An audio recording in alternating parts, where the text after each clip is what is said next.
నిత్యానంద శ్రీ అద్వైత శ్రీ గౌరభక్త వృంద. హరే కృష్ణ కృష్ణ కృష్ణ హరే హరే హరే రామ రామ రామ హరే హరే. కృష్ణదాస్ కవిరాజ్ గోస్వామికి జై, శ్రీ ప్రభుపాద్కి జై, గురు మహారాజ్కి జై. ఓకే, హరే కృష్ణ. మనము మనం ఇప్పటి వరకు కూడా ఆల్రెడీ 5 చాప్టర్లు నేర్చుకున్నాము. 5 చాప్టర్లో చూసాము అంటే ఫస్ట్ చాప్టర్ వచ్చేసి మంగళాచరణ అంటాము. రెండో చాప్టర్ వచ్చేసి చైతన్య తత్వ నిరూపణ. మూడో చాప్టర్ వచ్చేసి బహిరంగ కారణాలు. 4వ చాప్టర్ వచ్చేసి అంతరంగిక కారణాలు. 5వ చాప్టర్ వచ్చేసి నిత్యానంద తత్వ నిరూపణ. ఇవి నేర్చుకున్నాము. ఓకే, ఫస్ట్ 4 చాప్టర్లలో ఫస్ట్ చాప్టర్లో ఉన్న 6 శ్లోకాల గురించి కూడా మనం తెలుసుకున్నాం. అది చైతన్య తత్వ నిరూపణ. తర్వాత 5 శ్లోకాలు 7 నుంచి 11 వరకు కూడా నిత్యానంద తత్వ నిరూపణ. నెక్స్ట్ ఈరోజు మనం నేర్చుకోబోయేది అద్వైతాచార్య నిరూపణ అన్నమాట. అది మనకి 12, 13 శ్లోకాలు ఫస్ట్ చాప్టర్లో, మంగళాచరణ చాప్టర్లో వచ్చే 12, 13 శ్లోకాలు. సో దాని గురించి చర్చించుకుందాం ఈరోజు. 14వ శ్లోకం ఏదైతే ఉందో దాన్ని మనం పంచతత్వ నిరూపణ అంటాము. దాని గురించి నేర్చుకుందాము. ఇంకా మన దగ్గర టైం ఉంది, సమయం ఉంది అంటే అప్పుడు మనము 8వ చాప్టర్, అది ఏంటి అంటే ఆయన రాయడానికి కారణం ఏంటి, కృష్ణదాసి కవిరాజ గోస్వామి ఈ చైతన్య చరితామృతాన్ని రాయడానికి గల కారణాలు ఏంటి, నన్ను ఎవరు ప్రోత్సహించారు అనేది. అంటే మనం ఆల్రెడీ క్లుప్తంగా మనకి తెలుసు, బట్ ఇంకా ఆయన ఏ విధంగా ఇచ్చారు అనేది చూద్దాం. మనం పేర్లతో సహా ఎవరెవరు ఇన్స్పైర్ చేశారు అవన్నీ కూడా వస్తుందన్నమాట. అది సో ఈ రోజుకి ఈ 3 చాప్టర్లు కవర్ చేద్దాము అనుకున్నాను. కానీ కొంచెం అర్థం అయ్యి అర్థం కానట్టుగా మీకు ఉంటే పంచతత్వాది ఉండొచ్చు. మీరు మళ్ళీ మళ్ళీ అడగండి, నేను చెప్పడానికి ట్రై చేస్తాను. ఓకే, ఆ టైంలో నాకు చైతన్య పంచతత్వాది ఫోటో పెట్టుకొని మనం ఎక్స్ప్లెయిన్ చేసుకుందాం. ఓకే, కొంచెం ఈజీగా ఉంటుంది చెప్పుకోవడానికి కూడా. హరే కృష్ణ. సో ఇప్పుడు మనకి ఫస్ట్ చాప్టర్లో ఏం నేర్చుకున్నాం, ఎవరికైనా ఏమన్నా కొంచెం ఐడియా ఉందా? ఫస్ట్ చాప్టర్లో 1, 2 శ్లోకాలు. ఒకటి నమస్కారము, రెండోది ప్రత్యేక నమస్కారము. సో 1లో ఏం చెప్పుకున్నాము, 6 రకాల వాళ్ళకి ఆయన వందనాలు అర్పించాడు. ఎవరు వాళ్ళు? గురు, భక్తి, శక్తి, ఈశ, అంశ, ప్రకాశ. Hare Krishna. Very good, super. Okay, so అవి డివిజన్స్ అవన్నీ వదిలేయండి. అట్లీస్ట్ ఇది గుర్తుంటే చాలు. వీటి గురించే మనకి ఓవరాల్గా ఎక్స్ప్లెనేషన్ అంతా కలిపి ఈ చాప్టర్లో. రెండో శ్లోకాన్ని చెప్పారు, అదేంటిది? ప్రత్యేక నమస్కారం ఎవరికి పెట్టారు? సూర్యచంద్రులకు మాత. హరే కృష్ణ రామ.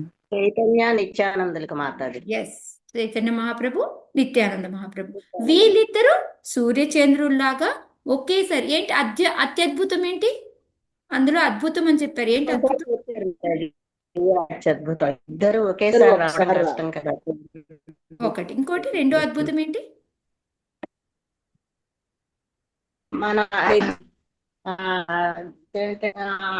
ఆశీర్వాదం ఇవ్వడానికి, అంధకారం పెట్టడానికి ఆ ఇద్దరు వచ్చారు అని చెప్పేసి చెప్పారు. అంటే ఇప్పుడు మన సూర్యచంద్రులు ఉంటే ఆ కాంతి మనకి ఆ పడినంత వరకు కనిపిస్తుంది, కానీ లోపలికి అనేది ప్రసరించలేదు, లోపలికి వెళ్ళలేదు.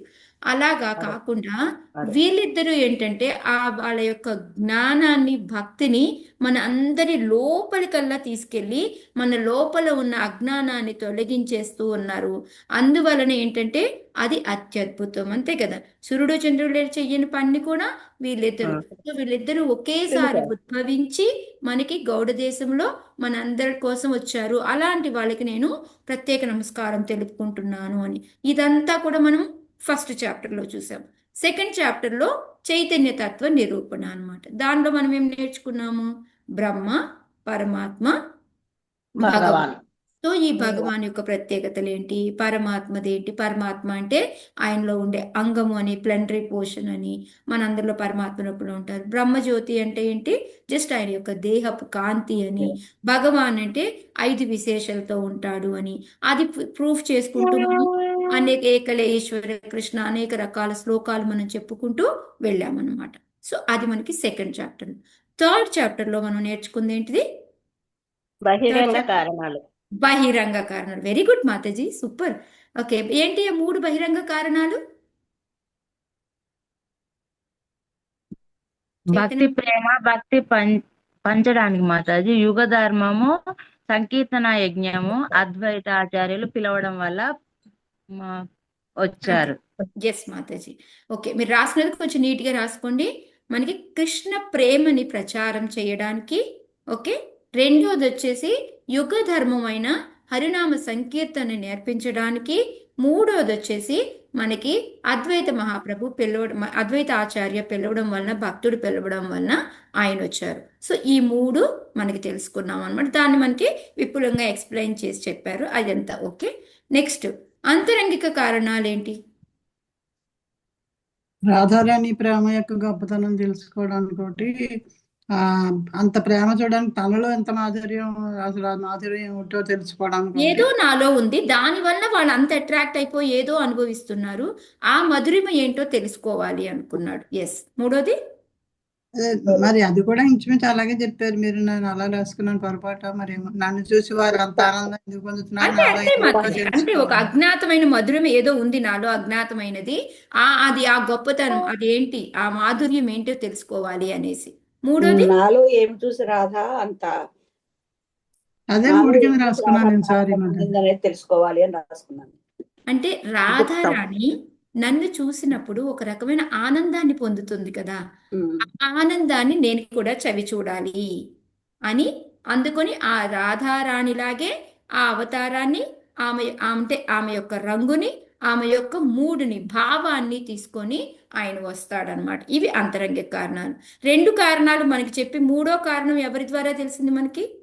స్వరూప దామోదర స్వరూపధామ. ఎందుకంటే దీనికి అందరికీ మనం ఏం చెప్పుకున్నాము, ఈ గోపీల గోపికలు. మనం సేవ చేసే అందరిలోకి కూడాను ఈ గోపీలు అనే వాళ్ళు హైయెస్ట్, వాళ్ళలో అందరికన్నా top most Radharani. So Radharani ఎలా సేవ చేస్తుంది, వాళ్ళు అన్ని రకాల ధర్మాలు వదిలేశారు, ఇవన్నీ కూడా చెప్పుకున్నాం కదా మనం నిన్న. సో ఈ విధంగా ఏంటంటే వాళ్ళ యొక్క గొప్ప, వాళ్ళు ఏ రోజు వాళ్ళ కోసమని ఏదన్నా అనుకున్నారా? ఏదన్నా మాకు ఈ కోరిక ఉంది నెరవేర్చుకుందామని ఏ రోజైనా అనుకున్నారా వాళ్ళు? లేదు మాతాజీ. వాళ్ళ కోరిక ఏంటి? కృష్ణుడు ఆనందం. కృష్ణ సేవ. కృష్ణుడు ఆనందం, అంతే. కృష్ణుడు ఆనందమే వాళ్ళకి సేవ, వాళ్ళకి కోరిక ఎంతకు మించి వాళ్ళకి ఏమీ లేదు. అందుకే వాళ్ళని ఏం చెప్తారు, అది ఆ ఎటువంటి మచ్చలేని ప్రేమ అన్నమాట వాళ్ళది, అంత ప్యూర్ స్వచ్ఛమైన ప్రేమ అని చెప్తారు. సో దాన్ని మనకి అటువంటి సేవ వాళ్ళు చేస్తూ ఉంటే, నేను ఏమి ఇవ్వలేకపోతున్నాను, నేను ఒక ప్రతిజ్ఞ చేశాను, ఏం యథామా ప్రపద్యంతే అనేసి వాళ్ళకి అదే విధంగా ఇస్తున్నాను. కానీ ఒక బ్రహ్మ సమయం అంతా కూడా నేను ఉన్నా కూడా వాళ్ళకి నేను తీర్చుకోలేను వాళ్ళు చేసిన దానికి అని చెప్పి, అది ఏదో నేను కూడా తెలుసుకోవాలి, ఆ ప్రేమ ఆ గొప్పతనం ఏంటో అనేసి ఆయన వాళ్ళలాగా జన్మ తీసుకోవాలి అనేసి, ఆ మకరందాన్ని అనుభవించాలి అంటే నేను కూడా తేనెటీగ తుమ్మిదలాగా రావాలి కాబట్టి నేను అందుకొని ఆయన భక్తుడిలాగా వచ్చారు అని చెప్పేసి ఈ మూడు కారణాలు మనం తెలుసుకున్నాం. Very good. సో నెక్స్ట్ 5వ చాప్టర్ ఏంటిది? నిత్యానంద నిత్యానంద తత్వ నిరూపణ. దానిలో దేని గురించి చెప్పుకున్నాం మనం? నిత్యానంద ఎవరని చెప్పుకున్నాము? బలరాముడు. బలరాముడు ఆ భగవంతుడి యొక్క జస్ట్ శక్తి అన్నమాట. ఇంక ఇదేమి ఆయన మనం చెప్పుకున్నాం విలాస స్వరూపని. సో ప్రకాశ విలాస అని అంటే విలాస అంటే మొత్తం ఈక్వలే, ఓన్లీ రూపం మారుతుంది అంతే. సో ఆయన అక్కడి నుంచి మనం మొత్తం ఫస్ట్ పరవ్యోమం ఉంటుందని, ఆధ్యాత్మిక ప్రపంచాన్ని పరమయోమం అంటామని, దాన్ని 3 విభాగాలుగా విభజిస్తామని, ఒకటి కృష్ణలోక, రెండోది వైకుంఠ, మూడోది బ్రహ్మజ్యోతి. సో ఈ మూడిట్లో కూడా కృష్ణలోకాన్ని మళ్ళీ 3గా విభజిస్తామనేసి ఇవన్నీ కూడా చెప్పుకున్నాం. ఆ తర్వాత కారణోదక సాయి విష్ణు, గర్భోదక సాయి విష్ణు, క్షీరోదక సాయి విష్ణు. ఇప్పుడు ఈ తర్వాత గర్భోదక సాయి విష్ణువులో నుంచి బ్రహ్మ రావడము, ఏదైతే మనకి తామర పువ్వుకి కాడు ఉంటుందో ఇదంతా కూడాను 14 లోకాలు అని చెప్పేసి, ఆ 14 లోకాల మధ్యలో 7 ద్వీపాలు ఉంటాయని, ఆ ద్వీపాల్లో శ్వేత ద్వీపం అని ఒకటి ఉందని, ఆ శ్వేత ద్వీపంలో క్షీరోదక సాయి విష్ణు ఉంటారని. సో ఇవన్నీ నేర్చుకున్నాం. ఎందుకు ఇవన్నీ చెప్పారు మనకి? ఇంత చెప్పాల్సిన అవసరం ఏంటి నిత్యానంద తత్వ నిరూపణలో? నిత్యానంద కూడా ఎంత గొప్ప అని చెప్పడం కోసం. అంటే ఆయన నుంచి వచ్చే అంగాలు, అంటే అంశలే ఇంత గొప్ప గొప్ప పనులు చేస్తూ ఉంటే ఆయన ఇంకెంత గొప్పవాడు అని చెప్పడం కోసం మనకి ఇవన్నీ కూడా చెప్పారనమాట. అది కాకుండా మనం 2 లీలలు చెప్పుకున్నాం. ఎవరికైనా గుర్తున్నాయా? ఒక 2 లీలలు చెప్పుకున్నాం నిన్నటి స్టోరీలోనే. నిత్యానంద మహాప్రభు యొక్క గొప్పతనము, వాళ్ళ పార్షదుల యొక్క గొప్పతనము చెప్పుకుంటూ. జగై మదాయ నా మాతాజీ. ఉమ్. మాతాజీ ఇదైతే గుర్తుంది, చైతన్య మహాప్రభును ఇద్దరిని కూడా ఒకటిగానే భక్తి దానికి ఆ లీల చెప్పింది నేను. ఎస్, చేయాలి. దానికి చిన్న ఉదాహరణగా ప్రభుపాద గారు చెప్పింది కోడి, అర్ధకోడి లాగా. అర్ధకోడి న్యాయం. ఓకే, అర్ధకోడి న్యాయం అంతా కూడా కృష్ణదాస్ కవిరాజ్ గోస్వామి ఎవరితో చెప్తారు ఇవన్నీ? వాళ్ళ బ్రదర్ తోటి చెప్తాడు. వాళ్ళ అన్న ఉంటాడు. పేరు గుర్తులేదు మాతాజీ, అదే వాళ్ళ బ్రదర్ అని చెప్తా అనుకున్నా, పేరు గుర్తు రావట్లేదు నాకు. ఓకే, మేనకేత రామదాస్ పార్షదుడు, అన్న కాదు ఆయన, ఆయన పార్షదుడు, నిత్యానంద మహాప్రభు యొక్క పార్షదుడు అనమాట. ఆయన ఏంటంటే అక్కడ వాళ్ళందరూ కూడా కృష్ణదాస్ కవిరాజ్ గోస్వామి ఊరికి పిలుస్తారనమాట. పిలిస్తే సరే అని వెళ్తాడు. వెళితే అక్కడ ఒక గోవిందదాస్ అని ఒక పూజారి ఉంటాడు. అతను పట్టించుకోడు అనమాట. వచ్చినా కూడా మిగతా వాళ్ళందరూ ఆశీర్వాదం తీసుకుంటారు, పట్టించుకోడు. ఆయన గుడిలో సేవ చేసుకుంటూ ఉంటాడు. అప్పుడు ఆయన ఏమంటాడు, ఓ నేను ఇంకొక రోమహర్షుడిని చూశానే ఇక్కడ అని చెప్పేసి ఎగతాళిగా మాట్లాడి తర్వాత కీర్తన చేస్తారు. ఆయన అందం చెబుతూ, ఆయన కీర్తన చేస్తూ ఎలా లీనమైపోతాడు అన్నీ చెప్పేసి, ఆ తర్వాత ఏంటంటే ఈ కృష్ణదాస్ కవిరాజ్ గోస్వామి యొక్క బ్రదర్ పేరు ఎవరు మనకి, ఆ బ్రదర్ ఏంటంటే ఆయన ఎప్పుడు చైతన్య మహాప్రభు నమ్ముతారు, నిత్యానంద అంటే నమ్మకం లేదనమాట. సో అందుకని ఆయన తర్వాత గోవిందాస్ తోటి ఆయనది అయిపోతుంది అక్కడ మనకి. ఆయన ఏం చెయ్యరు. ఆయన మళ్ళీ కూడా అన్నా కూడా ఏమనకుండా ఆయన సేవ ఆయన చేసుకుంటూ ఉంటాడు టెంపుల్లో. ఇది చూసి ఏమవుతుందంటే ఈ కృష్ణదాస్ కవిరాజ్ గోస్వామి బ్రదర్ వచ్చిన తర్వాత వాళ్ళిద్దరికి ఆర్గ్యుమెంట్ అవుతుంది అనమాట. ఎవరి పేరు చెప్పాను నేను మీకు ఇప్పుడు? మేనకేతు రామదాస్. ఓకే, సో వాళ్ళిద్దరికి గొడవ అవుతుంది అనమాట. ఆ గొడవ అయిందని తెలుసుకొని వెంటనే నేను కోపంగా ఉన్నారు అనేసి కృష్ణదాస్ కవిరాజ్ గోస్వామి వాళ్ళ బ్రదర్తో చెప్తాడు అనమాట. ఇప్పుడు మాతాజీ చెప్పింది మనకి, వాళ్ళిద్దరూ ఒకటే, వాళ్ళిద్దరిలో ఒకళ్ళ మీద పెట్టుకొని ఒకళ్ళు పెట్టుకోకపోతే అర్ధకోడి న్యాయం లాంటిది. సో ఇది తప్పు అని చెప్తే అయినా సరే అతను ఆర్గ్యూ చేస్తూ ఉంటే మేనకేతు రామదాసి కోపం వచ్చేసి ఆయన అక్కడ ఉన్న ఫ్లూట్ని ఇరిచేసి కోపంతో వెళ్ళిపోతారనమాట. అయినప్పటికీ కూడాను నిత్యానంద ప్రభు ఎంత మెరిసి చూపించారు అంటే, నీకు అక్కడ ఉన్నది స్మార్ట్ ఫియర్ నీకు మంచిది కాదు అని కలలో కనిపించి ఆయనకి దర్శనమిచ్చి అక్కడి నుంచి వెళ్ళిపోతారనమాట. ఆ ఊరి పేరు కూడా మనం నిన్న చెప్పుకున్నాము, జమట్పూర్ అనేసి. ఇది నైహట్టి ఊరి పేరు. జమట్పూరు ఏమంటారు మండలం లాంటిది అనమాట. సో మనకి ప్రపాదుల వారు ఏం చెప్తున్నారు, ఇప్పుడు కూడా మనం ఆ ప్లేస్కి వెళ్ళొచ్చు. ఎలా అంటే కట్వాకి వెళ్ళి అక్కడి నుంచి సాలార్ అనే స్టేషన్ ఉంటుంది. సాలార్ స్టేషన్ నుంచి మళ్ళీ ఇంకో ట్రైన్ పట్టుకుంటే జమట్పూరు మనము ఈ నైహట్టి ప్లేస్కి మనం వెళ్తాము. ఇప్పుడు కూడా మనం అక్కడ చూడొచ్చు అని చెప్పేసి చెప్తూ ఉన్నారనమాట. ఈ విధంగా మనకి చైతన్య మహాప్రభు, నిత్యానంద మహాప్రభు మెరిసి ఎంత బాగా ఇస్తారు. ఆయన వల్లనే ఇప్పుడు కృష్ణదాస్ కవిరాజ్ గోస్వామి బృందావనం వెళ్ళడం, బృందావనం వల్ల మనకి చైతన్య చరితామృత రాయడం. ఆయన ఏం చెప్తున్నారు, నాకు ఈయన వలన ఎన్ని లాభాలు అంటే అక్కడ మనకి షడ్గోస్వాములు దొరికారు, ఆయన చైతన్య చరితామృత రాయగలిగారు. మళ్ళీ రాధా గోవింద, రాధా మదన్ మోహన్, రాధా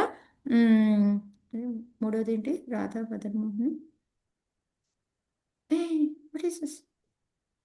గోపీనాథ్ మాతాజీ, రాధా గోపీనాథ్, సారీ మాతాజీ నాది అన్మ్యూట్ అవ్వట్లేదు ఎంత నొక్కినా, అందుకే. రాధా గోపీనాథ్ వీళ్ళ ముగ్గురు కూడాను నాకు దొరికారు. వీళ్ళ అందరితోటి నాకు ఎంత ఇదిగా అయ్యింది అని చెప్పేసి మనమందరం ఇది చైతన్య కారణం ఎవరు? నిత్యానంద మహాప్రభు దయ చూపించడం మూలంగానే. సో ఈ విధంగా మనకి నిత్యానంద తత్వం యొక్క నిరూపణ చేసి చూపించారు అనమాట. ఇప్పుడు ఈ రోజు మనము అద్వైత మహాప్రభు అద్వైత ఆచార్యాది. అద్వైత ఆచార్యాది మనకి శ్లోకాల నెంబర్లు ఏంటి ఫస్ట్ చాప్టర్ లో? 12, 13. ఓకే, జై మాతాజీ మీరు చదవండి, మీరు చదవండి. ఒక్కసారి మాతాజీ చెప్పండి. ఇప్పుడు చైతన్య మహాప్రభుని అంటే నిత్యానంద ప్రభుని వీళ్ళిద్దరిని వేరువేరుగా చూడొద్దు, ఇద్దరికి ఒకటే రెస్పెక్ట్ ఇవ్వాలి అంటే ఒకళ్ళని ప్రేమించి ఒకళ్ళని వద్దు అనకూడదు మాతాజీ అని అసలు కరెక్ట్ కాదు. చెప్తున్నారు. ఈ మాట ఎవరు చెప్తున్నారు, ఎవరికి చెప్తున్నారు? కృష్ణదాస్ కవిరాజ్ గోస్వామి వాళ్ళ అన్నకి చెప్తున్నాడు. ఎందుకంటే వాళ్ళ అన్నకి చైతన్య మహాప్రభు అంటే ఇష్టము. అక్కడ నిత్యానంద మహాప్రభు యొక్క భక్తుడు వచ్చాడు కదా, ఆయన రోమహర్షణ అనడము గోవిందదాస్ని అది నచ్చలేదు, ఆయనతో ఆర్గ్యూ వేసుకుంటాడు అనమాట. ఓకే. మెయిన్ గా ఏంటంటే ఈ తేడా చూపకూడదు అనేది కృష్ణదాస్ కవిరాజ్ గారు వాళ్ళ అన్నయ్యకి చెప్తున్నారు. వాళ్ళ ఆయన అన్నయ్యకి అలా చెప్తున్నారు, చూడకూడదు ఎందుకంటే కాబట్టి నువ్వు ఆర్గ్యూ అయిపోయితే అది మంచిది కాదు కదా. నిత్యానంద మహాప్రభు యొక్క మెయిన్ పార్షదుడితోటి ఆయన గొడవ వేసుకుంటున్నారు కదా, అది కరెక్ట్ కాదు అని చెప్పడానికి ఇది అంతా కూడా చెప్తారన్నమాట. చైతన్య మహాప్రభు నిత్యానంద మహాప్రభు వేరు వేరు కాదు, వాళ్ళిద్దరూ ఒకటేను, వాళ్ళిద్దరిని గనక వేరు వేరుగా చూసావు అంటే ఇది అర్ధకోడి న్యాయం, దాని వలన ఉపయోగమే లేదు. చైతన్య మహాప్రభుని లవ్ చేస్తూ నిత్యానంద ప్రభు అంటే నాకు నచ్చదు అంటే అసలు నువ్వు భక్తి చేయనట్టే లెక్క. అదనమాట. ఆ మాట చెప్పారు.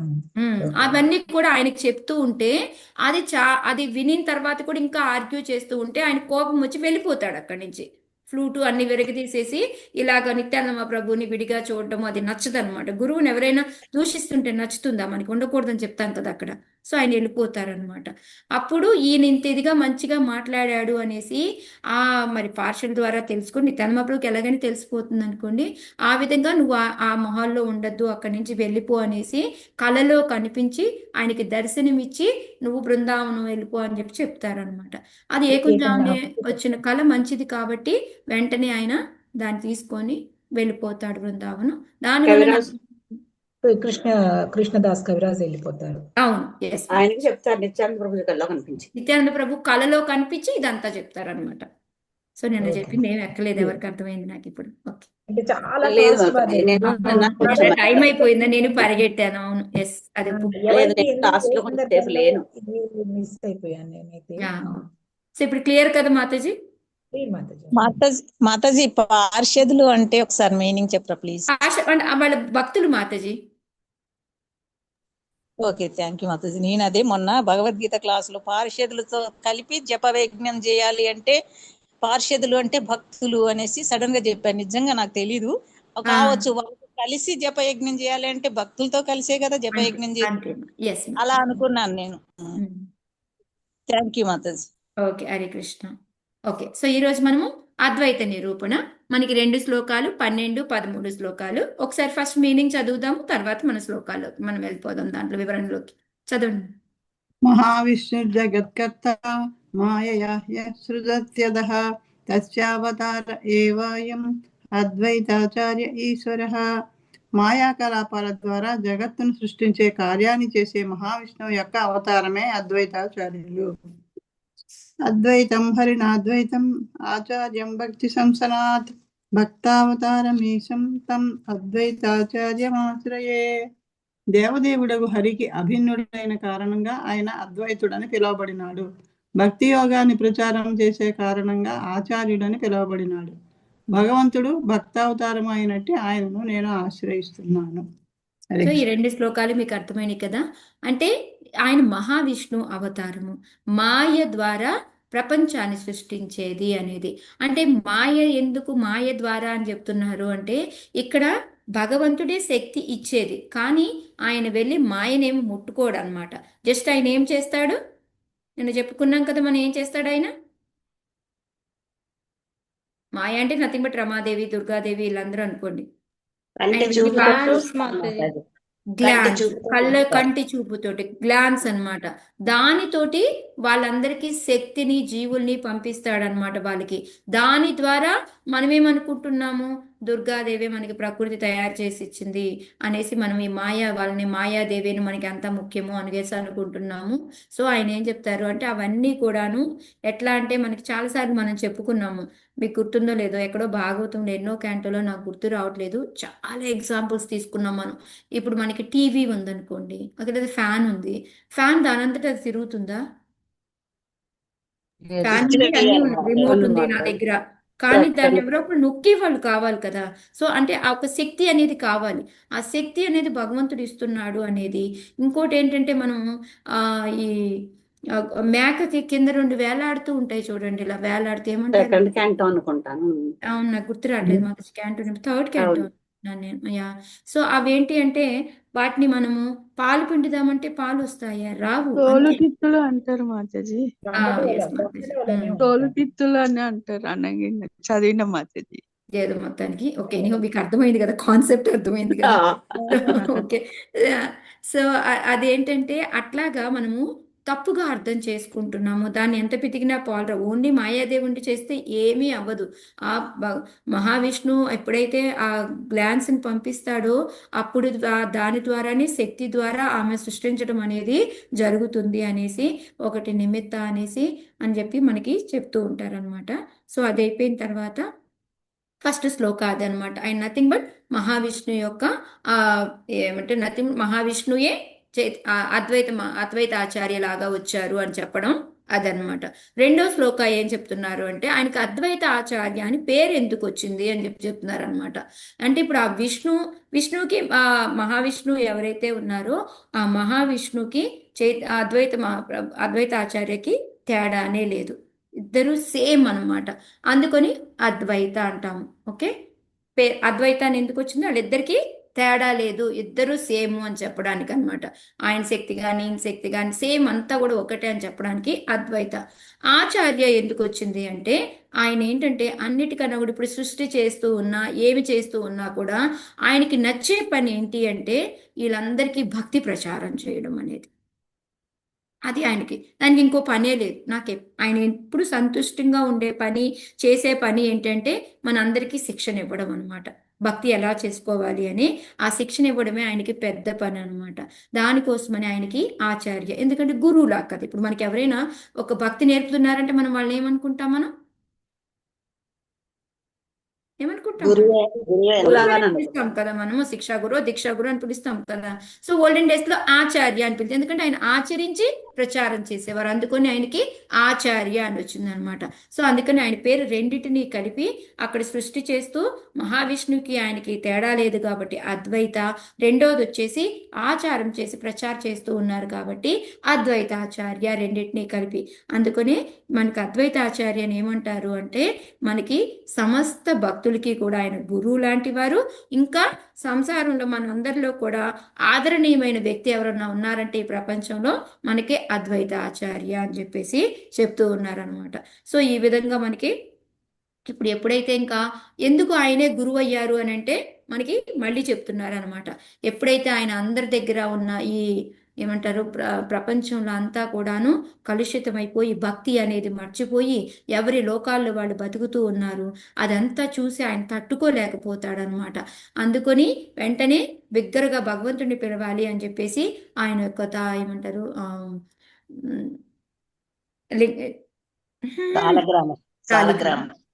ఏమైంది వాడు మాటలే రావట్లేదు శాలిగ్రామం థ్యాంక్ యూ మాతాజీ సో శాలిగ్రామాన్ని తీసుకొని ఆయన దేంతో పూజ చేస్తాడు చెప్పుకున్నాం కదా ముందే మనం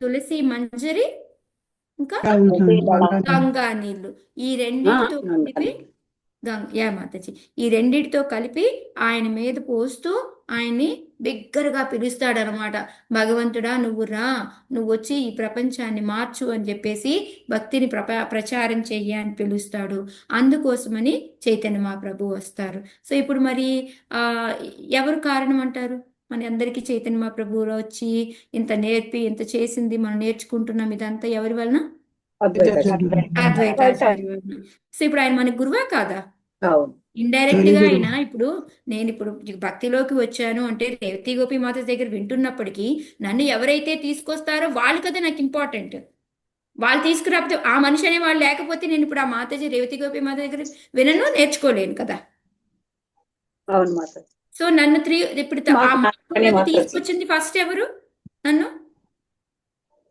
నాకు ఎవరైతే ఇంట్రడ్యూస్ చేస్తారో వాళ్ళు కదా శిక్షా గురువులు సో ఆ విధంగా మనందరికీ గురువు లాంటి వాళ్ళు ఎవరు అంటే అద్వైతాచార్య అని చెప్పేసి అందుకొని అలాంటి అతనికి నేను అనేక నమస్కారాలు తెలుపుకుంటున్నాను అని చెప్పి చెప్తారనమాట చెప్పిన తర్వాత ఇంకా చెప్తారు అద్వైతాచార్య యొక్క గుణాల యొక్క మహిమ అపారము ఎంతో లోతైన నిగూఢమైనవి అన్నమాట. నాలాంటి హీనుణ్ణి నేను ఎంతని కొలవగలనయ్యా, నీ సముద్రంలో ఉన్న లోతుని నేను కొలవలేను, అయినా సరే ఏదో కొంత రాయడానికి నేను ప్రయత్నిస్తున్నాను అని చెప్పేసి చెప్తారనమాట.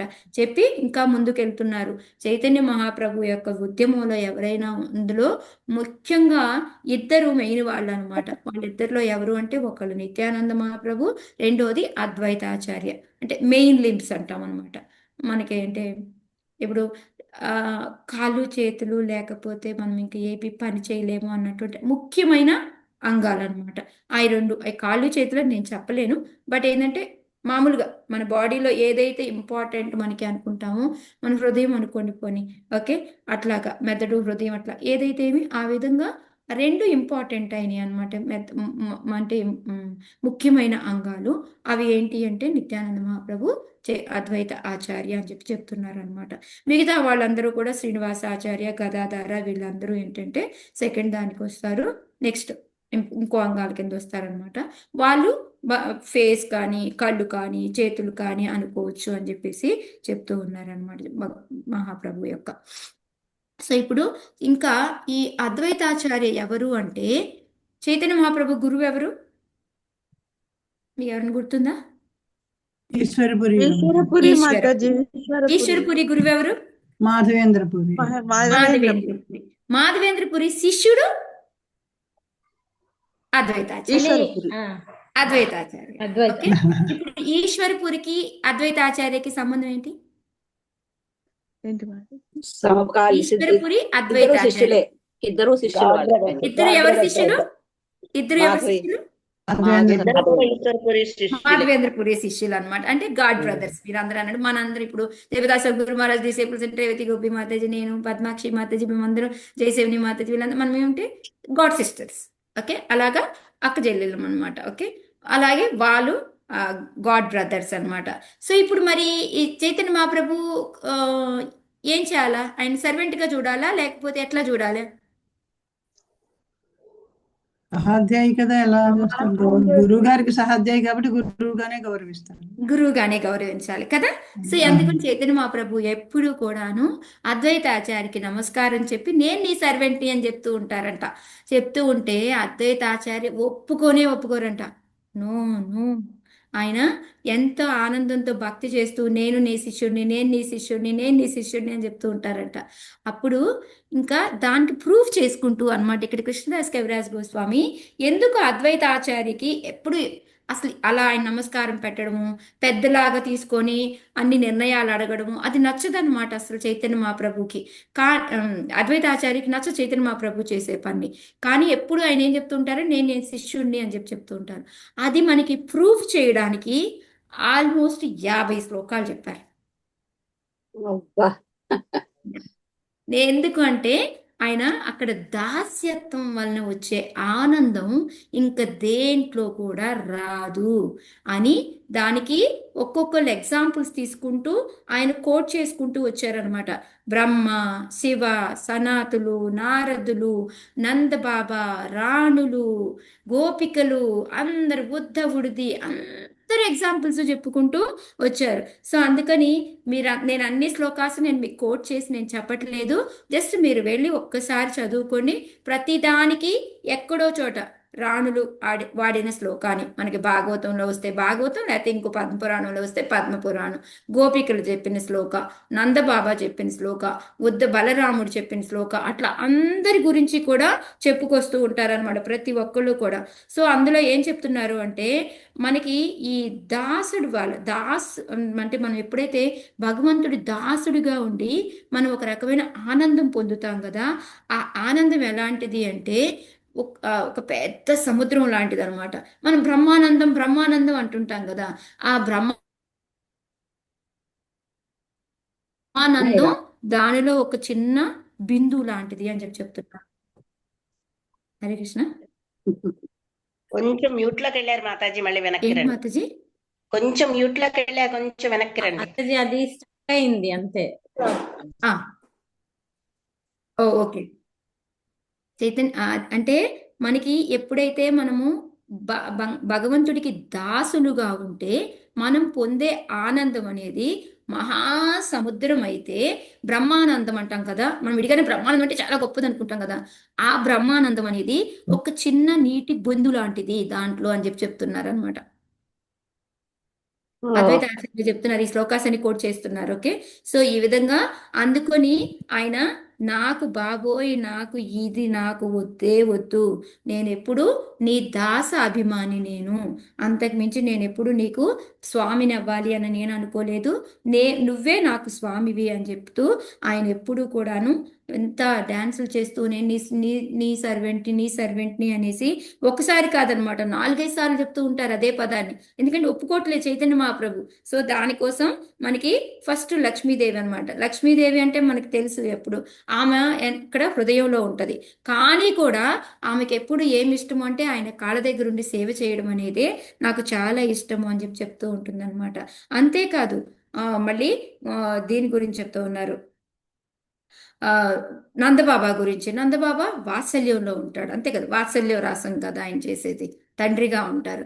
సో అలా ఉన్నప్పటికీ కూడా ఆయన ఏం చెప్తాడు, ఏమోనయ్యా నా కొడుకు అయినా సరే ఆయనకి నేను సేవ చేయడం అంటేనే నాకు ఎంతో ఇష్టము, మీరందరికీ తెలిసేమంటే ఉద్ధవుడికి చెప్తూ ఉంటాడు అనమాట ఈయన.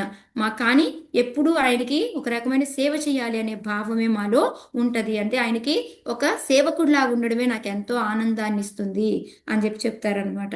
నెక్స్ట్ వచ్చేసి ఫ్రెండ్స్ శ్రీదామ వీళ్ళందరూ దాస్యంలో ఉంటారు, దాస్యంలో ఉండి వాళ్ళు ఆయనతోటి పడతారు, లేస్తారు, ఆడుకుంటారు, అన్నీ చేస్తారు, కానీ ఎన్ని చేసినా కూడా నీకు ఫ్యానింగ్ చేయడము, మాతాజీ సారీ, అది ఫ్రెండ్స్ సాఖ్యం కదా మాతాజీ. సారీ సఖ్య యా సారీ లక్ష్మీదేవి దాస్యభావం కదా మాతాజీ. యా మాతాజీ, లక్ష్మీదేవి ఏంటంటే యాక్చువల్ గా భగవంతుడి చెస్ట్ మీద ఉంటుంది కదా, అవును, శ్రీవత్స, అయినా సరే ఆమెకు అక్కడ ఉండడం కన్నా భగవంతుడి కాళ్ళ దగ్గర ఉండడమే ఇష్టము అని చెప్పి ఆమె నేను సర్వెంట్గా ఉండడమే నాకు ఇష్టము అని ఒక శ్లోకం వస్తుంది అనమాట మనకి. ఆ శ్లోకాన్ని కూడా మనకి మీకు కోట్ చేశారు, నేను ఆ నెంబర్లన్నీ నోట్ చేసుకొని రాసే టైం లేక నేను చేయలేదు. సో మీరు ఒకసారి చదువుకోండి, ఊరికే జస్ట్ నేను చెప్తూ ఉన్నాను నేను మీకు. ఓకే, సో శ్రీధామ ఎలా అయితే సఖ్య రూపంలో ఉంటాడో ఆయన ఆడుకొని పాడుకొని చేసిన మాకు ఆయనతో పాటు ఆయనకి సేవ చేసినప్పుడు ఆయనకి విసరటం కానీ కాళ్ళు ఒత్తటం కానీ ఇలా చేసినప్పుడు పొందే ఆనందం ముందు అదంతా వేరు అని చెప్పేసి ఆయన చెప్తూ ఉంటాడు అనమాట శ్రీధామ. మళ్ళీ గోపీసు మాధుర్య రస వాళ్ళు చెప్తూ ఉంటారు, మాకు ఎంతసేపటికి ఆయనకి ఎప్పుడు సేవ చేస్తే వచ్చే ఆనందం అనేది చెప్పలేము, మేము ఆయన యొక్క మెయిడ్ సర్వెంట్స్మి, అంతే, మేము ఇంకేమీ కాదు, మేము ఆయన యొక్క పని వాళ్ళమి అని చెప్పేసి చెప్తూ ఉంటాం. వీళ్ళందరికీ కూడాను ఆ దాస్య భావంతో చేసే తృప్తి అనేది ఇంకా దేంతో సమానం కాదు అని చెప్పేసి. సరే వాళ్ళే అనుకుంటున్నామా అంటే బలరాముడు కూడా అదే అనుకుంటాడు. ఆయన చెప్పాలి అంటే ఈ అన్ని రసాలు వాత్సల్య సఖ్య అన్ని రసాల్లో ఉంటాడు ఆయన, అయినప్పటికీ కూడా ఆయన ఏమంటున్నాడు, నాకు ఇవన్నీ కాదు, నాకు చక్కగా ఒక లక్ష్మణుడిలాగా వెళ్ళి ఆ రాముడికి ఏ విధంగా సేవ చేశానో దానిలో వచ్చే తృప్తి నాకు ఇంకా ఎక్కడా రావటం లేదు అని చెప్పేసి చెప్తూ ఉంటారనమాట. సో అందుకని వాళ్ళకి మదర్ అయినా తల్లి అయినా తండ్రి అయినా ఫ్రెండ్ అయినా గురువు అయినా ఎవరైనా సరే వాళ్ళందరికీ ఆనందం ఎక్కడొస్తుంది, ఎప్పుడు వస్తుంది అసలైన ఆనందం? దాస్యభావంతో ఆయనకి సేవ చేసినప్పుడు మాత్రమే వస్తుంది. అది ఎందుకు అంటే అది మన నేచర్ అనమాట, మన లోపల ఉండేది అది, మనం ఒక దాసులం కాబట్టి అది అనుకోకుండా ఆ దాస్యత్వం చేసినప్పుడు మనకి అనుకోకుండా వస్తూ ఉంటుంది. అందుకొని ఆయన 4 సార్లు చెప్తారనమాట, నేను కృష్ణ చైతన్య, నేను నీ యొక్క దాసుణ్ణి, నేను నీ దాసుణ్ణి, నేను నీ దాసుణ్ణి అని ఒక శ్లోకంలో 4 సార్లు జస్ట్ ఇదే ఉంటుంది, మీకు మీరు వెళ్ళినప్పుడు చదవండి. అందుకొని చెప్పి అద్వైతాచార్య ఏం చెప్తారు అంటే గట్టిగా అరిచి చెప్తూ ఉంటారనమాట, నువ్వు నన్ను గురువుగా చూడొద్దు, నేను ఎప్పుడు కూడా నీ యొక్క దాసుడిని అని చెప్పేసి చెప్తూ ఉన్నారనమాట. సో మనము కృష్ణుడితో సమానంగా ఉన్నా, కృష్ణుడి మనం ఏ విధంగా ఉన్నా కూడాను ఈ యొక్క దాస్యత్వంలో పొందే ఆనందాన్ని మాత్రం మనం ఇంకా ఎక్కడా పొందలేము. అందుకొని అన్నిటికన్నా హయ్యర్ ఏంటి అంటే దాస్య భావ, అందుకొని నన్ను అలాగే చూడు అని చెబుతూ 50 శ్లోకాల్లో ఎక్స్ప్లెనేషన్ నేను ఇప్పుడు మీకు సింపుల్గా చెప్పాను అనమాట. ఓకే, సో ఇంకా మనకి కృష్ణుడు కూడా చెప్తాడనమాట, ఉద్ధవుడితో చెప్తాడనమాట, నాకు ఇది ఎక్కడొస్తుందంటే మనకి ఫస్ట్ క్యాంటోలో 14 చాప్టర్లో 35 శ్లోక అనమాట. దాంట్లో ఆయన చెప్తాడనమాట ఉద్ధవ్తోటి, నాకు బ్రహ్మ కానీ సంకర్షణ, లక్ష్మి వీళ్ళందరికన్నా కూడా నా నా నా వంతటి నేను కూడా నాకు వీళ్ళందరికన్నా కూడా నాకు ప్రియమైన వాళ్ళు ఎవరు అంటే ఎవరని చెప్పారు ఆయన? రాధారాణి భక్తులు. భక్తులు మాతాజీ, ఆమె కూడా భక్తులు. నాకు అందరికన్నా డియర్ అండ్ నియర్ ఎవరు అంటే, అంత దగ్గరగా ప్రియమైన వాళ్ళు ఎవరు అంటే నా భక్తులు. అంటే చూడండి, అక్కడ లక్ష్మీదేవిని కానీ శివుడిని కానీ మనం ఇంకా వైష్ణవానం యథాశంభు అని చెప్పుకుంటాం కదా, వీళ్ళందరూ కూడా కాదు, బ్రహ్మ సంకర్షణ లక్ష్మి వీళ్ళందరూ ఎవ్వరూ కాదు, నాకు ఎవరు అంటే నా భక్తులే నాకు చాలా ఇది అని చెప్పేసి చెప్తూ ఉన్నారు అనమాట. సో ఈ విధంగా మనకి అద్వైతాచార్య యొక్క గొప్పతనాన్ని నిరూపించి ఆయన నేను ఎప్పుడూ నీ భక్తుడిని అని చెప్పుకొని ఆ విధంగా ఉంటారు. ఆయనకి అద్వైతాచార్య నేమ్ ఎందుకు వచ్చింది? ప్లస్ మనం ఇంత మహావిష్ణువులాగా ఉండి ఇంత క్రియేషన్ చేస్తూ ఉన్నప్పటికీ కూడా ఆయనకి నచ్చే పని ఏంటిది? భక్తులు మాతాజీ, భక్తి ప్రచారం చేయడం. భక్తులే మాతాజీ. దాస్య భావంలో ఉంటూ భగవంతుడికి సేవ చేసుకుంటూ భక్తి ప్రచారం చేయడం అనేది ఆయనకి ఎంతో నచ్చిన పని అని అద్వైతాచార్య గురించి మనం ఇదంతా తెలుసుకున్నాం అనమాట. ఓకే, సో చైతన్య మహాప్రభుకి ముఖ్యమైన 2 అంగాలు ఏంటి? ఎవరు? అద్వైతాచార్య. సో వాళ్ళందరూ కూడా దేని భావంలో ఉంటారు? ఎప్పుడూను దాస్యభావంలో దాస్యభావం. అద్వైతాచార్యకి ఆ పేరు ఎలా వచ్చింది అద్వైతాచార్య అని? దాంతో సమానంగా అన్ని లక్షణాలు ఉండడం వల్ల అద్వైతం అని, భక్తిని ప్రచారం చేయడం వల్ల ఆచార్యుడని. రెండు కలిపి అద్వైతాచార్య. ఎందుకు అక్కడ మాయాదేవితో కలిపి మనకి ఈ ఏంటి భౌతిక ప్రపంచం సృష్టిస్తారు అని రాశారు? ఎందుకు? ఆయన ఒక్కడే కదా చేస్తుంది. అక్కడ మాయాదేవిని ఎందుకు తీసుకొచ్చారు అక్కడ? ఆయన డైరెక్ట్ గా చెయ్యరన్నట్టు. ఎస్, ఆయన డైరెక్ట్ గా చేయకుండా మాయాదేవికి శక్తినిచ్చి మాయాదేవితో చేయిస్తాడు. ఓకే, హరే కృష్ణ. అద్వైతాచార్య ఓకే, క్లియరా? సింపుల్ గా ఉంది కదా, హాయిగా ఉంది కదా.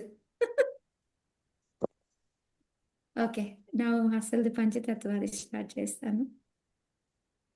ఇది ఎలా చెప్తాను? దీంట్లో ఇప్పుడు మీరు నన్ను ఎన్ని డౌట్లు అడగబోతారో చూద్దాం.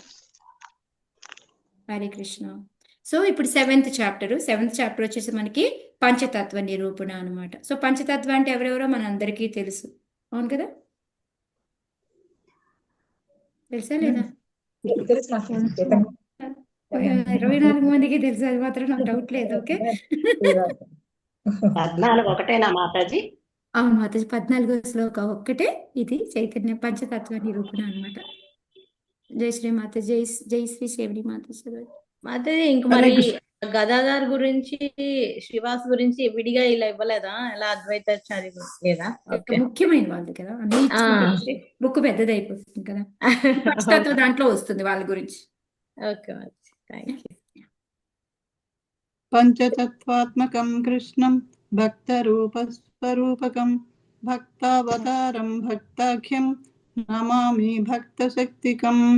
భక్త రూపుడు, భక్త స్వరూపుడు, భక్తావతారుడు, విశుద్ధ భక్తుడు, భక్త శక్తి అనే తన 5 తత్వాలకు అభిన్నుడైనట్టు శ్రీకృష్ణ భగవానునికి వందనములు.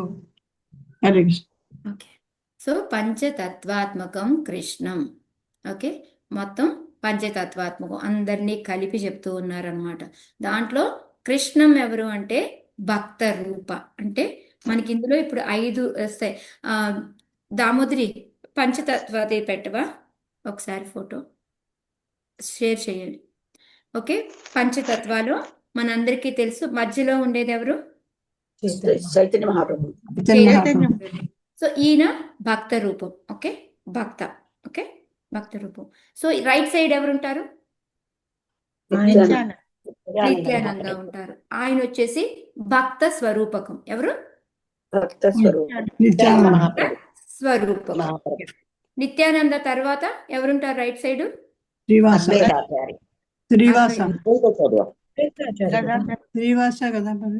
అద్వైతాచార్య మాతాజీ. నిత్యానంద అద్వైతాచార్య అద్వైతాచార్య. ఓ పక్కన అదే. అద్వైతాచార్యన నిత్యానంద అద్వైతాచార్య ఒకవైపు ఉంటారు, ఓకే. ఒకవైపు ఇటువైపు గదాధర. గదాధర, ఎందుకంటే శ్రీవాస ఎప్పుడు శ్రీవాస ఎప్పుడు రాధారాణి లెఫ్ట్ సైడ్ ఉంటుంది, అందుకని గదాధర లెఫ్ట్ సైడ్ ఉంటాడు. మాతాజీ గుర్తుపెట్టుకోండి ఫోటోలో నాకు లెఫ్ట్ ఈజీగా. తెలీదు. అయ్యో మీరు ఈజీగా అది గుర్తుపెట్టుకోండి. మరి రాధారాణి ఎప్పుడు లెఫ్ట్ సైడ్ ఉంటుంది కృష్ణకి. సో రాధారాణి అవతారమే కాబట్టి గదాధర ఎప్పుడు లెఫ్ట్ సైడ్ ఉంటాడు. ఓకే, ఇప్పుడు నాది మేబీ ఉల్టాగా కనిపిస్తుందేమో మీకు మేబీ. హరే కృష్ణ. చెప్పండి బ్రహ్మావతారం మాతాజీ. బ్రహ్మ మాతాజీ. బ్రహ్మావతారం గదాధర అమ్మ అవతారం అంటున్నారు. కాదు మాతాజీ, ఇప్పుడు మీరు ఫస్ట్ ఏమో చైతన్య ప్రభు భక్త రూపం అన్నారు, నిత్యానంద భక్త మాతాజీ స్వరూపం నేను అన్నారు. లాస్ట్ చెప్పిన దాకా ఆగండి, తర్వాత మీరు అడగండి, ఒకవేళ డౌట్ వస్తే మళ్ళీ చెప్తాను. ఓకేనా? Okay okay. సో ఫస్ట్ మనము ఈ 5,000 ఇలా ఉంటే, అంటే మీ వైపు చూసుకోండి, ఇది నేను చెప్పేది మేబీ మీకు ఉల్టా అవ్వచ్చు, మేబీ లేదు కరెక్ట్ గానే ఉంది మాకు, చెప్పండి. ఓకే, ఇది ఫస్ట్ మధ్యలో ఉన్నది చైతన్య మహాప్రభు భక్త అవును. రూపం. ఓకే, అవును. Next right side Chaitanya Mahaprabhu right side ఉండేది వచ్చేసి నిత్యానంద మహాప్రభు, ఇది భక్త స్వరూపకం. ఓకే, నెక్స్ట్ దానికి ఇంకా రైట్ సైడ్ ఉండేది అద్వైత ఆచార్య, వీళ్ళిద్దరు భక్త అవతారం. ఎవరిద్దరు భక్త అవతారం అంటారు? అద్వైత ఆచార్య భక్త అవతారం, ఒక్కొక్కరు ఒక్కొక్కే మాతాజీ. అదే అందుకే అడుగుతున్నా మళ్ళీ. భక్త రూపం, భక్త స్వరూపం, భక్త స్వరూపం, భక్త అవతారం. ఓకేనా? క్లియర్ ఈ మూడు? ఓకే, నెక్స్ట్ ఇటువైపు వస్తే లెఫ్ట్ సైడ్ వస్తే గదాధార. యా, ఇది భక్త శక్తి, అంటే శుద్ధ భక్తి అనొచ్చు, భక్త శక్తి అంటాం అనమాట. ఇది ఏంటిది? భక్త శక్తి లేకపోతే శుద్ధ భక్త శక్తి. యా, మీకు లాస్ట్ లో వస్తుంది కదా, భక్త శక్తికం అని వస్తుంది కదా, భక్త శక్తి గదాధర అన్నమాట. శ్రీవాస వచ్చేసి భక్త అన్నమాట, భక్త ఓన్లీ భక్తే, ఓన్లీ భక్త. యా, ఓకే అమ్మా. ఇదిగో భక్తావతారం, భక్తాఖ్యం ఉంది కదా. జీవతత్వ అన్నారు మాతాజీ, జీవతత్వ అన్నారే, జీవతత్వ శ్రీవాస నారదుడు కదా, భక్త రూప అన్నారు. భక్త భక్తుడు రూప కదా కదా, మాతాజీ, జీవన ఏంటి మాతాజీ? భక్తుడు కదా, భక్త.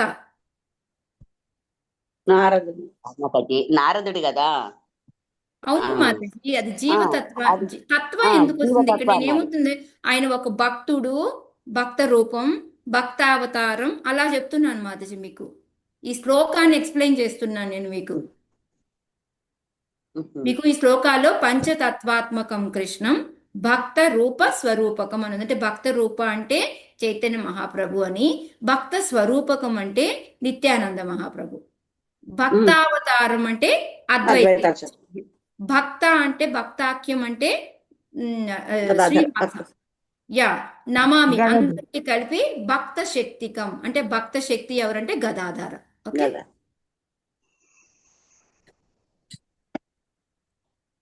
Thank you very much Mataji, clear గా ఎక్స్ప్లెయిన్ తర్వాత కదా.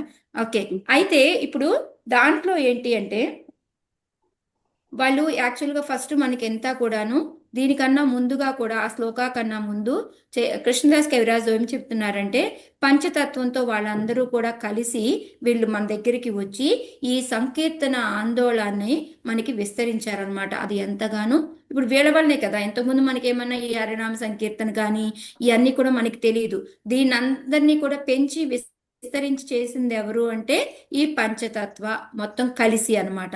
అందుకని వాళ్ళందరికీ కూడా నేను నమస్కారం పెడుతున్నాను అని చెప్పేసి ఆయన ఈ పంచతత్వాత్మకం కృష్ణ చెప్పారనమాట. సో మనందరికీ చెప్పారా, రాసుకుంటున్నాను, నేను చెప్తాను, మళ్ళీ వస్తాను. Okay, no problem. Okay, so సమస్త ఆనందానికి కూడా ఆధారం ఎవరు మనకి? కృష్ణ భగవానుడు అనుకుంటాం అనమాట. కానీ ఆయనకి సమానం కానీ ఆయనకి ఇంకా సమానంగా ఎవరు లేరు, అసమఊర్ధ్వ అనుకుంటాం కదా. ఇంకా ఏంటి అంటే ఆయన రసికరాజు, అన్ని మెల్లోస్ ఏదైతే రసాలు ఉంటాయి అన్నిటికీ కలిపి రాజు ఎవరు అంటే కృష్ణ భగవానుడే అనమాట. అయితే ఆయన నందమహారాజు కొడుకు, ఇదంతా కూడా చెప్పి, కానీ ఇప్పుడు మన కోసం ఆయన కృష్ణ చైతన్య రూపంలో వాళ్ళందరితో కలిపి గ్రూపుగా వచ్చాడనమాట. ఒక మొత్తం ఒక పంచతత్వంగా కలిసి ఆయన వచ్చారు. సో వచ్చినప్పటికీ కూడా వాళ్ళు ఇక్కడికి వచ్చిన తర్వాత కూడా ఆయన శరీరం దివ్యంగానే ఉంటుంది. ఒక మరి భక్త రూపంలో వచ్చారు కదా, అలా అని ఆయనకి ఏమన్నా శరీరం మళ్ళీ మలినమైపోవడం అలా ఉంటుందంటే అలా ఏముండదు. ఆయన శరీరం దివ్యంగానే ఉంటుంది. గుణాలు అంటుకోవడం, కలుషితం అవడం అనేది ఏమీ ఉండదు అనమాట. దేనికోసం వచ్చారు అంటే ఓన్లీ ఈ భౌతిక ప్రపంచానికి వచ్చి మనల్ని ఉద్ధరించడం కోసమే ఆయన వచ్చిందనమాట. ఎవరో మ్యూట్ లోకి వెళ్ళమనండి మాతాజీ. కృష్ణవేణి మాతాజీ ప్లీజ్ మ్యూట్ లోకి వెళ్ళరా. సో ఈ విధంగా ఏంటంటే ఇప్పుడు మనకి ఈ శ్లోకాన్ని చెప్తూ వచ్చారనమాట. ఎందుకు ఈయన మన కోసం వచ్చారు, భౌతిక ప్రపంచం కోసం అనేసి చెప్తున్నారనమాట. సో అదే కాకుండా ఈ కృష్ణ మధురిమ అనేది చాలా గొప్పది. అది ఆస్వాదించాలి అంటే ఆయన మనకి భక్తుడిలాగే వచ్చి ఆస్వాదించగలడు. కాబట్టి అందుకోసం అనేసి ఆయన చైతన్య మహాప్రభు అవతారం తీసుకొని వచ్చారు. కానీ ఇప్పుడు మనందరం ఏమనుకుంటాము, స్వామిలాగా ఉంటే, స్వామిత్వం ఉంటే చాలా బాగుంటది, ఎంజాయ్ చేద్దాము అనుకుంటాము. కానీ భగవంతుడు ఎలా వచ్చాడు? భక్త రూపంలో వచ్చాడు. భక్తి రూపంలో వచ్చాడు ఆస్వాదించడం కోసం. సో అందుకని ఇందాక అద్వైతాచార్య కూడా చెప్తారనమాట, మర్చిపోయాను మీకు ఆ ఎగ్జాంపుల్ చెప్పడం. నేను ఆయన నిత్యానంద మహాప్రభుది అందరిది చెప్పి ఎవరు దాకో ఎందుకు, చైతన్య మహాప్రభు ఎలా వచ్చారు? భక్తుల్లాగే కదా, ఆయన దాస్యంతో ఉండి ఇలా సేవ చేసుకుంటూ ఆనందం పొందాలనే కదా వచ్చారు అని చెప్పేసి చెప్తూ ఉంటారనమాట, ఆయన ప్రూఫ్ చేసుకోవడం కోసం. సో ఆ విధంగా ఇక్కడ ఏంటంటే మనకి ఈ ఆయనంతటా ఆయన కూడా భక్త రూపంలో ఎందుకు వచ్చారు అనేది చెప్పి ఇప్పుడు మనకి ఇక్కడ చెప్తున్నారనమాట. సో చైతన్య మహాప్రభు వచ్చేసి భక్త రూపం, నిత్యానంద మహాప్రభు వచ్చి భక్త స్వరూపం, అద్వైతాచార్య వచ్చేసి భక్త అవతారం, భక్తావతారం అంటాం అనమాట దాన్ని. సో ఇక్కడ వచ్చేసి గదాధార వచ్చేసి భక్త శక్తి, ఇది వచ్చి శ్రీవాస వచ్చేసి భక్త. ఓకేనా మాతాజీ, ఎవరో రాసుకోవాలన్నారు, ఇంకేమైనా డౌట్లు ఉన్నాయా? మీరు ఏం చేస్తారు అంటే ఫస్ట్ రాసుకునేటప్పుడు మీరు మాతాజీ శుద్ధ భక్త అని చెప్పారు మాతాజీ. భక్త శక్తికి శ్రీవాస మాతాజీ శ్రీవాస అని భక్త అంటాము, లేకపోతే శుద్ధ భక్త అని కూడా అంటాం మాతాజీ. ఓకే, గదాధర్ చెప్పారు కదా మాతాజీ, శుద్ధ భక్తి గదాధర అంతరంగ భక్త మాతాజీ. శుద్ధ భక్తి కానీ భక్త శక్తి కానీ అంటామన్నారు ఇందాక.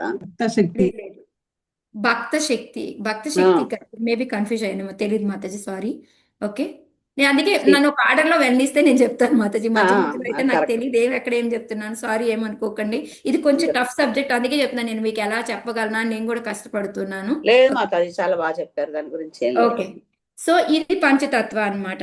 అయితే ఈ మొత్తం చైతన్య మహాప్రభు, నిత్యానంద, అద్వైత వీళ్ళ ముగ్గురు మనకి చైతన్య మహాప్రభుకి ముఖ్యమైన అంగాలు అని చెప్పాం కదా.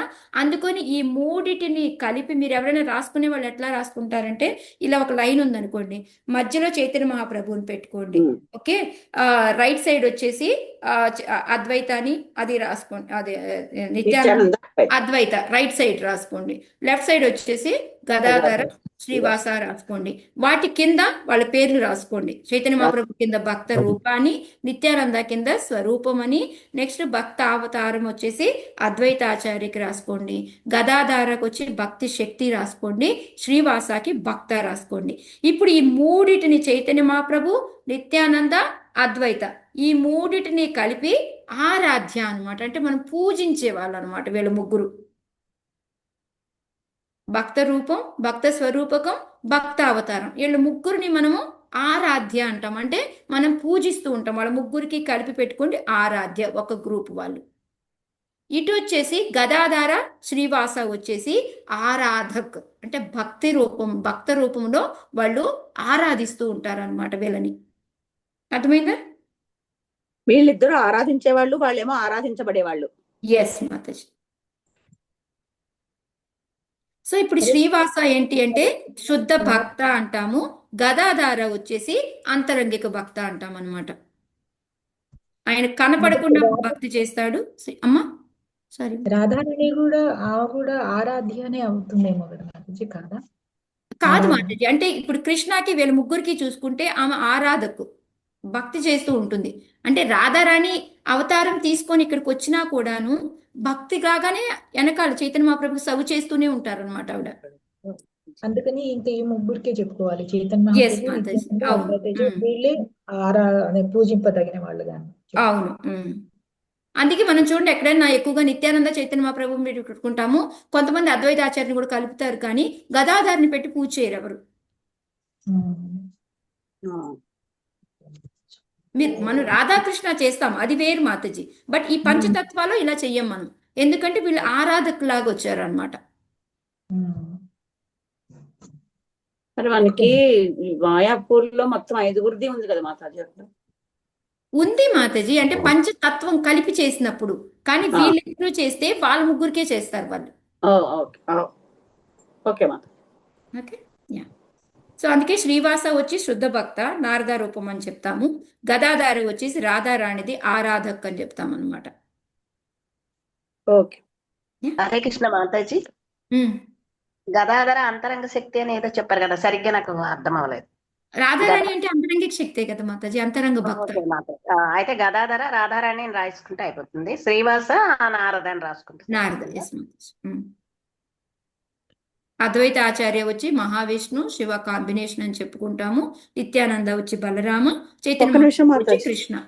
నిత్యానంద బలరామ, ఎస్ మాతాజీ. చైతన్య మహాప్రభు కృష్ణ, నిత్యానంద వచ్చి బలరామ, అద్వైత వచ్చేసి మహావిష్ణు శివ అని చెప్తాము. గదాధర వచ్చేసి రాధారాణి అని చెప్తాము.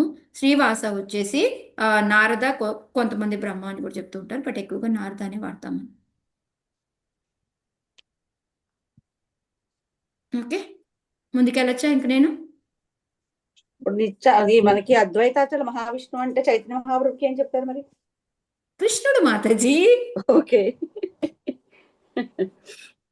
కృష్ణ బలరాముడు కదా వాళ్ళిద్దరు, అది తెలిసిందే కదా, అందుకని ఎక్కువ స్ట్రెస్ చేయలేదు నేను. చెప్పాను ఒకసారి. చెప్పారు మీరు, చెప్పడంలో నేను ఇంకేదో ఆలోచిస్తూ వేరే రాస్తున్నాను, అందుకని అది నాకు లోపలికి వెళ్ళలేదు. ఓకే మరి.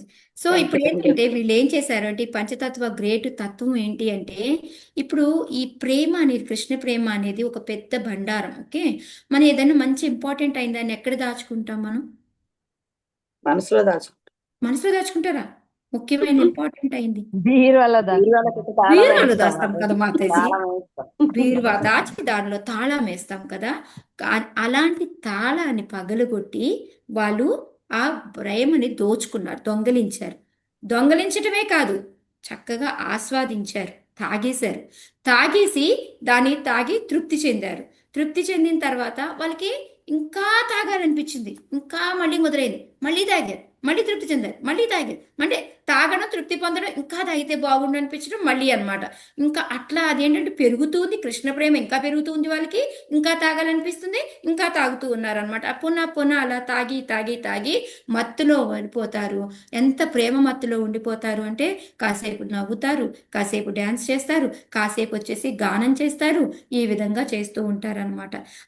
అంత చేసేసిన తర్వాత మనం ఏం చేసుకుంటాము, ఆ ఇంపార్టెంట్ అయిందని మళ్ళీ భద్రంగా దాచుకుంటాం కదా.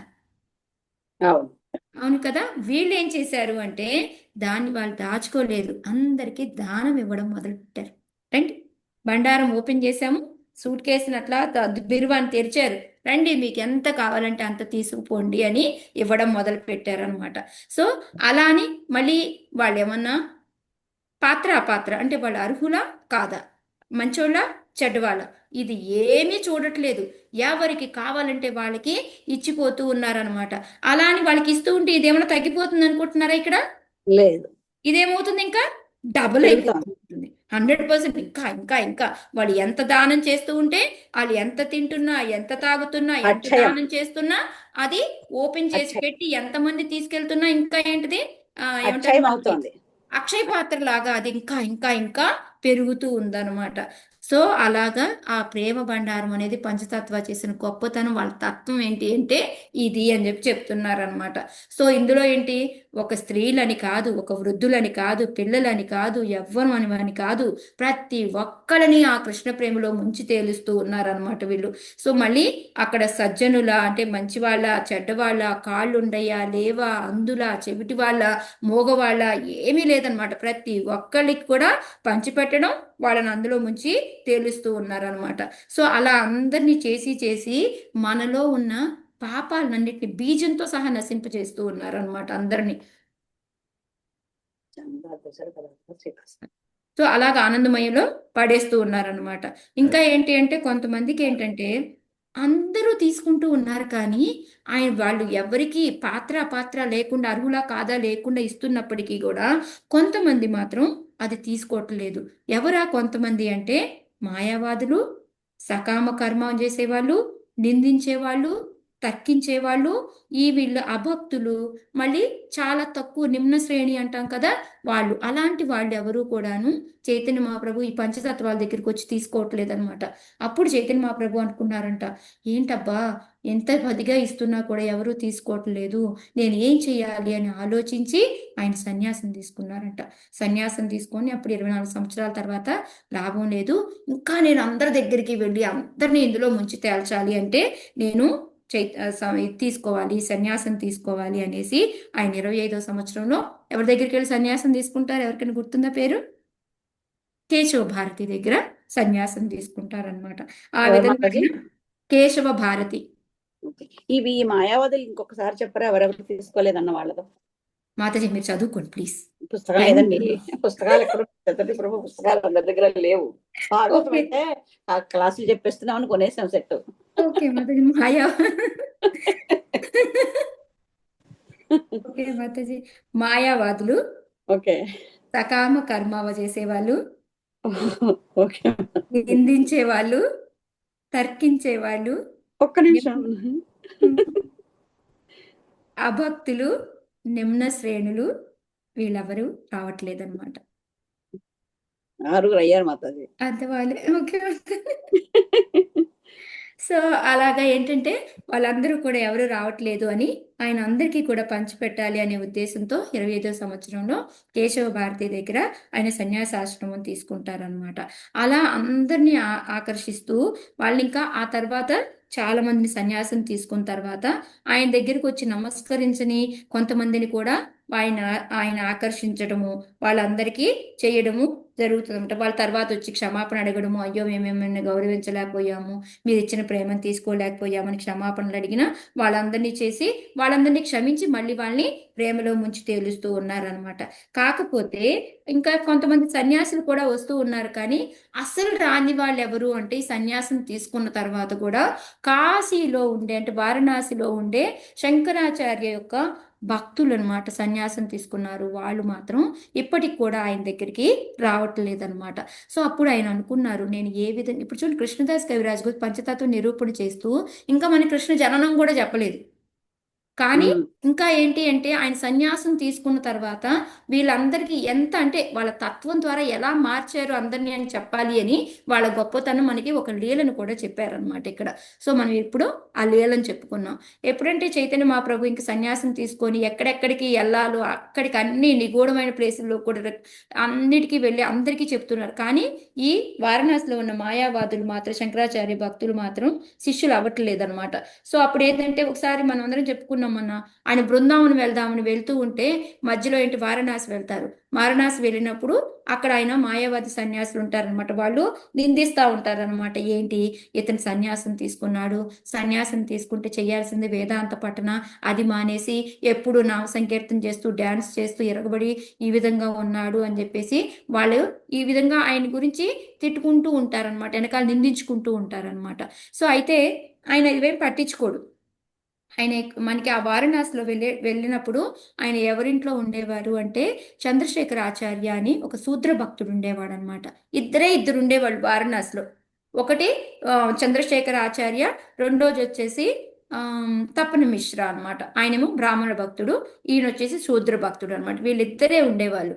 సో ఈయన ఏంటంటే చంద్రశేఖర ఆచార్య వాళ్ళ ఇంట్లో ఉంటూ ప్రసాదం అక్కడ తినేవారు కాదు, కానీ ప్రసాదం మాత్రం ఈ మన తపన్ మిశ్రా వాళ్ళ ఇంట్లో ప్రసాదం తీసుకునేవారు. ఇంకా మిగతా వాళ్ళు చాలా మంది పిలుస్తూ ఉండేవాళ్ళు, సన్యాసి కదా ఆ రోజుల్లో అందరూ పిలుస్తూ ఉండేవాళ్ళు, కానీ ఎవరింటికి వెళ్ళేవారు కాదనమాట. కలవడం కలిసేవారు వాళ్ళందరినీ, బట్ కానీ ఎవరింట్లో ప్రసాదం తీసుకునేవాళ్ళు కాదు. సో అలాగే బృందావనం నుంచి వెళ్ళేటప్పుడు ఒకసారి ఆగుతారు, మళ్ళీ అక్కడి నుంచి వచ్చేటప్పుడు కూడా మళ్ళీ వారణాసిలో ఆగుతారనమాట. ఆగితే అప్పుడు ఈ తపన మిశ్రా చంద్రశేఖర ఆచార్య వెళ్ళి చెప్తారనమాట, నువ్వు నీ గురించి ఇలా అంత దారుణంగా మాట్లాడుకుంటూ ఉన్నారు, అది వింటూ ఉంటే మాకు ఆత్మహత్య చేసుకోవాలి, మా జీవితాన్ని త్యాగం చేయాలి అన్నంత ఇదిగా ఉంది మాకు అని చెప్పేసి చెప్తారనమాట. అంటే అప్పుడు నవ్వేసి ఊరుకుంటాడు చైతన్య మహాప్రభు, ఏమీ అనరు అనమాట.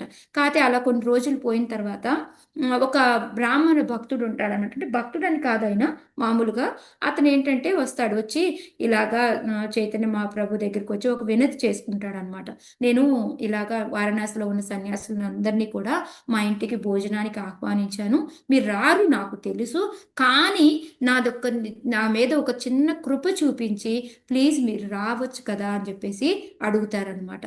సో ఆయన అభ్యర్థనని కాదనలేక సరే నేను రేపు వస్తాను వెళ్ళు అని చెప్పేసి నవ్వుతారనమాట. సరే అనేసి వెళ్ళిపోతాడు. వెళ్ళిపోయిన తర్వాత తెల్లారి పొద్దున్నే చంద్రశేఖరు, తపన్ మిశ్రా వీళ్ళందరూ కలిసి వాళ్ళ ఆ బ్రాహ్మణుడి ఇంటికి వెళ్తారనమాట. వెళ్తే అక్కడ అందరూ కూడా ఈ ప్రకాశానంద సరస్వతి వీళ్ళందరూ పెద్ద పెద్ద వాళ్ళందరూ పెద్ద పెద్ద ఆసనాల్లో కూర్చొని ఆ కాలు మీద కాలేసుకొని హాయిగా నవ్వుకుంటూ మాట్లాడుకుంటూ ఉంటారనమాట. ఈ చైతన్య మహాప్రభు వస్తే ఒక్కళ్ళు కూడా లేవరు, ఒక మర్యాద ఇవ్వరు, రమ్మని కూర్చోమని అడగరు అనమాట. కానీ చైతన్య మహాప్రభు వెళ్ళి వాళ్ళందరికీ వందనం అర్పించేసి కాలు కడుక్కోవాలి అనేసి, మనకి అవుట్ సైడ్ ఉంటాయి కదా గాబుల్లాగా మనకి తొట్టులు, ఆ తొట్టిల దగ్గరికి వెళ్ళి నీళ్లు తీసుకొని కడుక్కుంటూ ఉంటాడనమాట. వీళ్ళందరూ ఎక్కువగా దేనికి ఇష్టపడతారు, ఏం చూడడానికి ఇష్టపడతారు ఈ సన్యాసులందరూ, శంకరాచార్య భక్తులు? వాళ్ళు దేని వైపు అట్రాక్ట్ అవుతారు? మాతాజీ అంటే బ్రహ్మజ్యోతి అంతే కదా, షైనింగ్ బ్రహ్మజ్యోతి కాంతి అంటే వాళ్ళకి చాలా ఇష్టం కదా.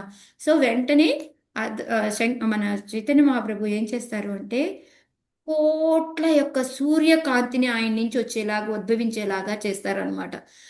అక్కడి నుంచి వాళ్ళందరూ ఆ కాంతిని చూసి సర్ప్రైజ్ అయిపోతారు, ఆశ్చర్యపోతారు అనమాట. అందరూ ఆశ్చర్యపోయి ఏంటి ఇంత కాంతి ఎక్కడి నుంచి వస్తుంది అని ఒక మ్యాగ్నెట్ లాగా అనమాట అట్రాక్ట్ అయిపోతూ ఉంటారు ఆయనకి. అనుకొని అయిపోయి అందులో అందరికన్నా ప్రకాశం సరస్వతి ఉంటారనమాట. ఆయన వెంటనే లేచి అక్కడి నుంచి ఇక్కడికి రా అని పిలుస్తారనమాట చైతన్య మహాప్రభుని. అప్పుడు దాకా లేవలేదు, ఒక గౌరవం ఇవ్వాలి అని అనుకోలేదు ఆయన్ని. కానీ అప్పుడు ఏం చేశారు, మళ్ళీ దగ్గరికి వచ్చేసి ఆయన్ని ఏంటి అక్కడ నీచమైన అంటే మంచి ప్లేస్ కాదు కదా నువ్వు అక్కడ ఉన్న ప్లేసు, అక్కడ కాదు కూర్చోవడము, ఇక్కడ రా మా దగ్గర కూర్చో, మా మధ్యలో కూర్చో అని పిలుస్తారనమాట. పిలిస్తే ఆ ప్రకాశం సరస్వతి ఆ చైతన్య మహాప్రభు సమాధానం చెప్తారనమాట. నేను మీ దగ్గర కూర్చునే అంత అర్హత లేదు నాకు, నేను ఒక నిమ్న కోటి అంటే చాలా చిన్న సన్యాసిని, నేను ఆ యోగ్యుడిని మీ అందరి మధ్యలో కూర్చునే అంత యోగ్యత నాకు లేదు అంటే, అప్పుడు ప్రకాశం సరస్వతి ఇక్కడ దాకా చైతన్య మహాప్రభు దగ్గర దాకా వచ్చి చైతన్య మహాప్రభుని చేయి పట్టుకొని తీసుకొని వెళ్ళి వాళ్ళందరి మధ్యలో కూర్చోబెడతాడనమాట. కూర్చోబెట్టిన తర్వాత ఆయన చెప్తారు, నువ్వు నాకు తెలుసు, నీ పేరు కృష్ణ చైతన్య అని, నువ్వు కేశవ భారతి యొక్క శిష్యుడు అని కూడా నాకు తెలుసు, నువ్వు ఎంతో ధన్యుడివి ఆయన దగ్గర తీసుకోవడం. కానీ మరి నువ్వేంటి, మనం శంకర సంప్రదాయానికి సంబంధించిన వాళ్ళమైతే నువ్వు అలా ఎలా మాతో కలిసి ఉండకుండా ఎక్కడో విడిగా ఎందుకు అట్లా తిరుగుతూ ఉంటావు, దూరంగా ఉంటావు అని చెప్పి మళ్ళీ ఫస్ట్ ప్రశ్న అడుగుతాను. నేను ప్రశ్నలు అడుగుతాను మిమ్మల్ని. మళ్ళీ ఫస్ట్ ప్రశ్న ఏమడుగుతాడు అంటే, నువ్వు ఇంత సన్యాసం తీసుకొని సన్యాసి అయి ఉండి ఎప్పుడు కూడాను ఈ కీర్తనలో ఉంటూ డ్యాన్స్ చేసుకుంటూ ఉంటావు ఎందుకు?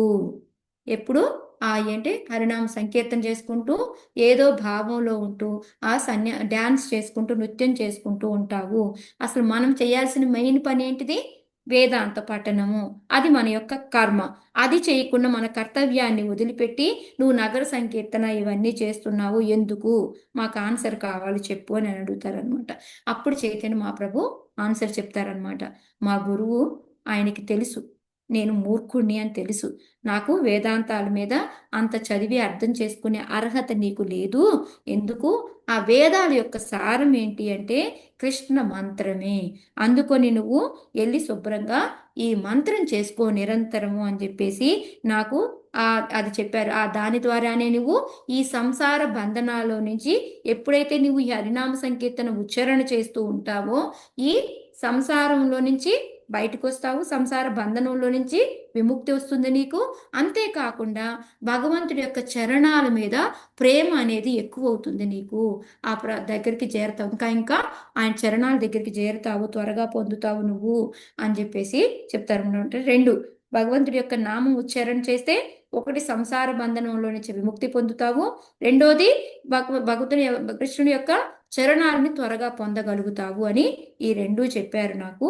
అలా అనేసి నేను చక్కగా ఆ కృష్ణుడి యొక్క నామాన్ని నేను, అంతేకాకుండా మాకు గురువు గారు ఇదంతా ఎక్స్ప్లెయిన్ చేసిన తర్వాత నాకు ఒక శ్లోకాన్ని కంటతా పట్టించారు నా చేత. ఏంటా శ్లోక అంటే మనందరికీ తెలిసిందే, హరిహర నామ హరిహర నామ హరిహర నామైవ కేవలం కలౌ నాస్తి అయివ నాస్తి అయివ నాస్తి అయివ గతిరన్యత. ఈ శ్లోకాన్ని నా చేత కంటతా పట్టించారు మా గురువు గారు. పట్టించి ఈ కలియుగ ధర్మం ఏంటి అంటే భగవంతుడి యొక్క నామమే, అది కాకుండా మనకి వేరే ధర్మం అనేది లేనే లేదు అని, ఇదే శాస్త్రం యొక్క, అన్ని శాస్త్రాల యొక్క సారం కూడా అని, ఇది కూడా మన యొక్క కలియుగ నా వెరీ ఇంపార్టెంట్ శ్లోకం మాతాజీ, నాకు రావట్లేదు సడన్ గా. సర్వశాస్త్ర సార ఇతి అని వస్తుంది అనమాట. అది కలియుగ నామ నేను మళ్ళీ చెప్తాను మాతాజీ శ్లోకాన్ని. ఇది చాలా ఇంపార్టెంట్. ఇది రెండు శ్లోకాలు మనకి బాగా ఇంపార్టెంట్ అనమాట. ఎవరైనా మనల్ని హరేర్ నామ ఎందుకు చేసుకోవాలి అంటే మనం ఈ రెండు కోట్ చేసుకోవచ్చు. సో ఇది చెప్పచ్చు అనమాట మనం. సో ఈ విధంగా ఏంటంటే ఆ శ్లోకాన్ని నాకు కంటతా పట్టించారు. కలియుగంలో మనకి ఆధ్యాత్మిక ఉన్నతి కావాలి అని అంటే హరిహర నామం తప్ప ఇంకోటి అన్యమైన మార్గం లేదు అని నాకు ఇది చెప్పారు. ఇది మా గురువు గారి ఆదేశం. ఇంకా అందుకని నేనేం చేస్తున్నాను, జపము కీర్తన చేసుకుంటూ వెళ్తున్నాను. అలా పిచ్చివాడిని అయిపోతా ఉన్నాను. ఏంటి నాకు ఏ మంత్రం ఇచ్చారు అనేసి నేను ఇలా పిచ్చివాడిని అయిపోతున్నానని మళ్ళీ వెళ్ళి నేను మా గురువు గారిని అడిగాను, నాకు ఏ మంత్రం ఇచ్చావు నువ్వు, ఎందుకు నేను ఇలా పిచ్చివాడిని అయిపోతున్నాను చెప్పు అని అడిగితే అప్పుడు మా గురువు గారు నాకు చెప్పారు, ఇదే కృష్ణ మంత్రం యొక్క స్వభావము. ఎప్పుడైతే మనం ప్రేమపూర్వకంగా ఉండి మనం గనక ఈ కృష్ణ నామం ఎప్పుడైతే చేస్తూ ఉంటామో మనలో ఆ ప్రేమ అనేది ఉత్పన్నం అవుతుంది. దానివల్ల మనకి ఈ హయ్యెస్ట్ ఆనందాన్ని మనం పొంది అలా పిచ్చివాడిలాగా తయారైపోతాము. సో దాంట్లో ఏమీ తప్పు లేదు, దాని స్వభావం వెళ్ళి చేసుకో అని చెప్పారు అని చెప్పి. అందుకే ఎప్పుడు ఈ భక్తి అనే దాన్ని ఏమంటారు అంటే పంచమ పురుషార్థ అంటారు. మనకి 4 పురుషార్థాలు మనకి తెలుసు. ఏంటిది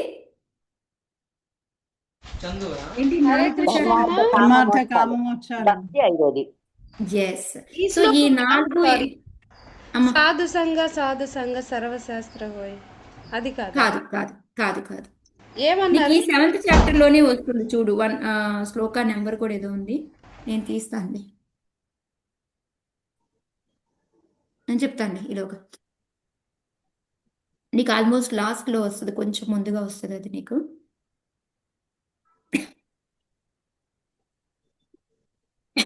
సారీ ఎక్కడ ఉన్నా నేను.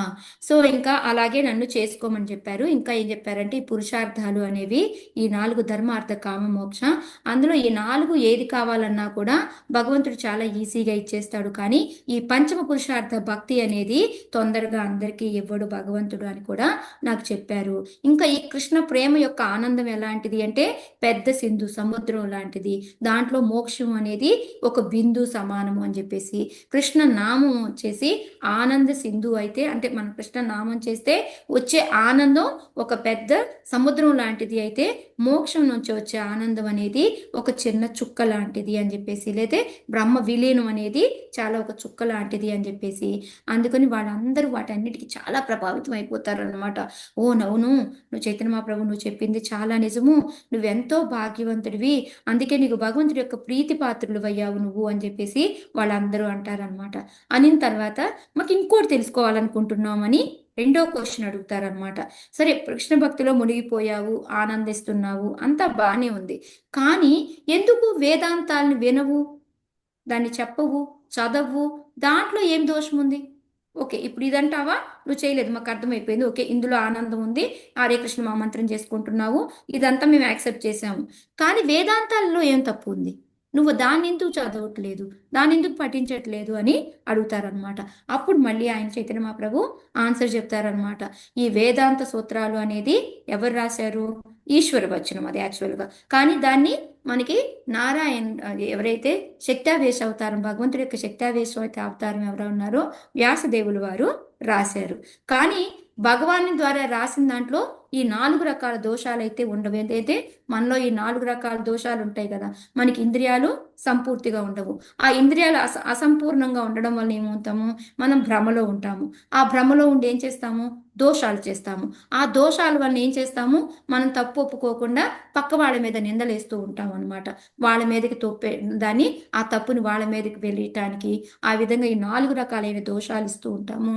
కానీ భగవంతుడు రాసిన దాంట్లో ఎటువంటి దోషము ఉండదు. అంటే వ్యాసదేవుడు రాసిన దాంట్లో ఎటువంటి దోషము లేదు అనేసి చెప్తున్నారనమాట. కానీ ఏవైతే దాంట్లో ఉపనిషత్తులు ఇవన్నీ ఉన్నాయి కదా, మనకి ఎన్ని రకాల ఉపనిషత్తులు ఉన్నాయి, మనకి 108 ఉపనిషత్తులు ఉన్నాయి. సో ఈ ఉపనిషత్తుల్లో ఏంటంటే 2 ఉంటాయి. ఒకటి ముఖ్య అర్థం వచ్చేది, అంటే ముఖ్య వృత్తి, ఒకటి గౌణ వృత్తి అని ఉంటుందన్నమాట. సో ముఖ్యమైన అర్థం వచ్చేది ఒకటి, రెండోది గౌణ అర్థం, అంటే దానిలో అంతరార్థంగా ఉన్నది, అంటే అది అవసరం లేనిది కానీ అది రెండో రకం సెకండరీ అర్థం అనేది ఉంటుందన్నమాట. సో దీంట్లో మనకి 108 శ్లోక అనమాట. మీరు ఎవరైనా కావాలి అంటే మనకి ప్రభుపాదుల వారు ఆ 108 ఉపనిషత్తులు వాటి గురించి రాశారు. మీరు చదువుకోవాలనుకుంటే చదువుకోండి, ఓపిక ఉంటే కనుక. ఎవరైనా ఉపనిషత్తులు ఏంటి తెలుసుకోవాలి అనుకుంటే వెళ్ళి చదువుకోండి. సో వాటి యొక్క ముఖ్య అర్థము గౌణ అర్థము ఉంటుంది అనమాట. అయితే ఈ శంకరాచార్యులు వారు ఏం చేశారు అంటే, ఈ భగవంతుడు చెప్పిన దాన్ని ఆదేశం ప్రకారం ఉపనిషత్తుల్ని మళ్ళీ రాశారు. కానీ దాంట్లో ఏంటంటే ముఖ్య అర్థాన్ని వదిలేసి ఈ గౌణ అర్థం ఏదైతే ఓంకారం ఉందో దీన్ని పట్టుకొని దాని గురించే చెప్పారు. భగవంతుడు వచ్చేసి పరమసత్యం అబ్సల్యూట్ ట్రూత్ అంటాం కదా, షడైశ్వర్యాలు ఉంటాయి, ఆయన అసమూర్ధుడు, ఆయన ఎప్పుడు కూడా సచ్చిదానంద రూపంలో ఉంటారు. కానీ ఆ రూపాన్ని వదిలేశారు. మిగతాదంతా ఏం పట్టుకున్నారు ఇక్కడ వీళ్ళు, భగవంతుడు ఏంటంటే అగ్నితో సమానమైతే జీవుడు వచ్చేసి అగ్నికణం. కానీ వీళ్ళ శంకరాచార్యులు వాళ్ళ అభిప్రాయం ఏంటి, అగ్నికణం ఒక్కటే, సమానం. అసలు సమానం అవుతుందా? సో అది గౌణ అర్థం అన్నమాట. రెండో దాన్ని పట్టుకున్నారు కానీ అసలు మెయిన్ది వాళ్ళు వదిలేశారు. మనకి భగవంతుడు ఏంటంటే గీతా పురాణాల్లో మనకి చెప్పేది ఏంటంటే, జీవుడు అయితే శక్తి అనుకుంటే భగవానుడు ఏంటంటే శక్తిమాన్, శక్తి ఇచ్చేవాడు అనమాట. అలాంటిది మనకి ఆ విష్ణు శక్తి అనేది మనకి 3 రకాల్లో ఉంటుంది అని, అంతరంగిక శక్తి, బాహ్య శక్తి, తటస్థ శక్తి, మనకు తెలిసినవి ఉన్నాయి కదా.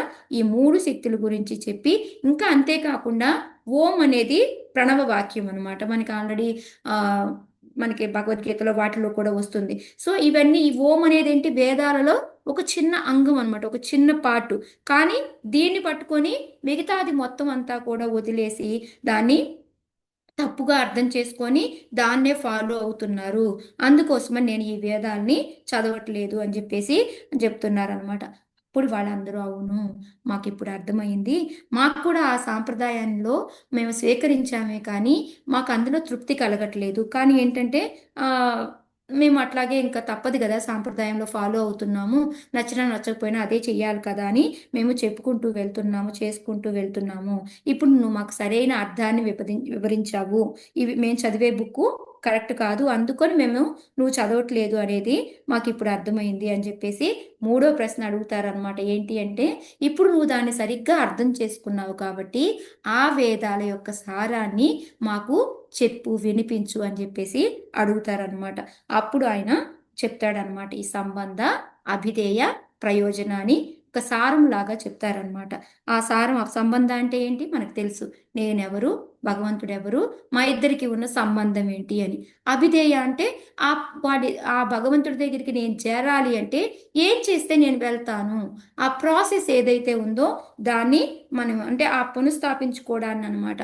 మళ్ళీ మనము ఆ భగవంతుడి దగ్గరికి వెళ్ళడానికి చేసేదాన్ని సాధన, అదే మన సాధన భక్తి అనేది అభిధేయ అన్నమాట. ప్రయోజన అంటే మనం ఎప్పుడైతే ఆ 2 మనం చేస్తూ ఉంటామో అప్పుడు మనకి కృష్ణ భక్తి అనేది దొరుకుతుంది. అదే మనకి ఆ భగవంతుడి మీద, భగవంతుడి యొక్క చరణాల మీద ఆ ప్రేమ, అనురాగం ఇవన్నీ వస్తాయి కదా, అదే మనకి ఆ ప్రయోజనం అని చెప్పేసి చెప్తూ ఉన్నారనమాట. అందుకనే మళ్ళీ ఇదే పురుషార్థం, పంచపురుషార్థం అనేది భక్తి అనేది భగవంతుడు ఈ 4 ఇస్తాడు కానీ 5వది తొందరగా ఇవ్వడు మనకి. మనము ఎప్పుడైతే భక్తి మనం చేసుకుంటూ ఈ హరినామ సంకీర్తన చేసుకుంటూ వెళ్తామో అప్పుడు మాత్రమే మనకి భక్తి వస్తుంది అని చెప్పేసి ఇంకా చెప్తున్నాం. తుచ్చమైన వాళ్ళు ఎవరైనా సరే ఎలాంటి వాళ్ళైనా కూడా భక్తి చేస్తే భగవంతుడు వాళ్ళ వశం అవుతాడు, అది భక్తి యొక్క మహిమ అని చెప్పేసి చెప్తూ ఉంటారనమాట. ఈ విధంగా ఇదంతా వాళ్ళకి చెప్పిన తర్వాత వాళ్ళందరూ కూడా అయ్యో మేము ఇంత అపరాధం చేశాము, మమ్మల్ని క్షమించండి అని చెప్పేసి ఇక వాళ్ళు అక్కడి నుంచి అందరూ కూడా కృష్ణ కృష్ణ కృష్ణ అనేసి అక్కడంతా కూడా కృష్ణ నామంతో దద్దరిల్లిపోతుంది అనమాట. ఆ విధంగా చైతన్య మహాప్రభు వాళ్ళందరితోటి మిగతా పంచతత్వాలతోటి వచ్చి మన ప్రపంచాన్ని అంతట్లో కూడాను చక్కగా ఈ కృష్ణ ప్రేమమయం చేసి ఈ మొత్తాన్ని కూడా ధన్యం చేశాడు అనమాట, ఈ ప్రపంచాన్ని అంతాను కూడాను. సో ఇదే విధంగా సనాతన రూప గోస్వామిని బృందావనం పంపించారు. అంటే ఈ పంచతత్వాలే కాకుండా ఇంకా ఆయనకి ఎవరెవరు హెల్ప్ చేశారు అంటే సనాతన రూప గోస్వామి బృందావనం వెళ్ళారు, నిత్యానందాన్ని బెంగాల్కి పంపించారు, చైతన్య మహాప్రభు దక్షిణ భారత్ ఇవన్నీ కూడా తిరిగారు. ఈ విధంగా వీళ్ళందరూ కలిసి భక్తి ప్రచారం చేసి ఆయన యొక్క ఏదైతే ఉందో భక్తిని మనందరికీ కూడా తెలియజేశారనమాట. ఇప్పుడు ఇదంతా కూడా ఈ వాక్యానం అంతా కూడా ఎవరైతే వింటారో వాళ్ళకి చైతన్య మహాప్రభు యొక్క జ్ఞానం పెరుగుతుంది అని చెప్పేసి ఆయన ఈ పంచతత్వాలందరికీ ఒక్కొక్కరికి నమస్కారం చెప్పుకుంటూ లాస్ట్లో రఘునాథ స్వామికి రూప గోస్వామికి నమస్కారం పెట్టుకొని ఈ చాప్టర్ని ఫినిష్ చేస్తారనమాట. హరే కృష్ణ. రోజుకి చాలే మాతాజీ ఇది 7th చాప్టర్ కదా మీరు చెప్పింది? ఎస్. ఓకే, థ్యాంక్ యూ మాతాజీ. హరే కృష్ణ మాతాజీ. చెప్పండి మాతాజీ, ఏం డౌట్ ఉంటే ఇప్పుడు అడగండి. పాపం మాతాజీ గబ్బగబ్బా ఎలా కవర్ చేస్తానో అని కనుకోవాలి మాతాజీ, పాపం ఆవిడ నామ విను కలికాలే నాహి ఆరా ధర్మ సర్వ మంత్ర సారా నామ ఈ శాస్త్ర మర్మ. నామ విను కలికాలే వినాలి. ఏం వినాలి? ఈ కలికాలానికి నామం ఒకటే, ఇంకా నాహి ఆరా ధర్మ, ఇంకో ధర్మమే లేదు మనకి. సర్వ మంత్ర సార, అన్ని మంత్రాల యొక్క సారమే ఈ హరే కృష్ణ మహామంత్రము. ఇదే ఈ శాస్త్ర మర్మ, అన్ని శాస్త్రాల యొక్క సారం చెప్తుంది ఇదే. ఓకే.